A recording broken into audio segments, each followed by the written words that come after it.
স্বাধীনতার ঘোষক জিয়া, দেশ গড়েছেন শহীদ জিয়া, শহীদ জিয়া অমর হোক, খালেদা জিয়া জিন্দাবাদ। তুমি নন্দিত অবিসংবাদিত দেশ মাতা জনতার, মাগো তোমার কাছেই বারে বার। কেন বিএনপি করে, কেন অন্য দল করে? বিএনপি করি নিজেকে গর্ববোধ করি।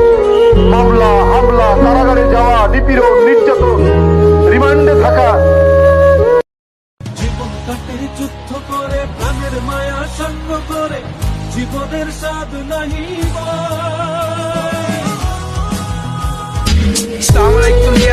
আসেন সবাই ভালো তো, আমি হইলাম তোমাদের সেই বিএনপির বাস্কিং আনন্দ। শত মামলা হামলা খাওয়ার পরে রাজপথ জানি নাই, মৃত্যুর ভয় করি নাই, দেওয়ালে পিঠ ঠেকাই নাই, কারণ আমি জানি পাই আল্লাহ যেদিন ডাক দিব চইলা যাইতে হইব পাই, কোনো কিছু করার নাই। আরেকটা কথা বইলা যাই, যদি গ্রেপ্তার হইয়া যাই, জেলে গিয়া দেখে আইসো কেমন আছে আনন্দ ভাই।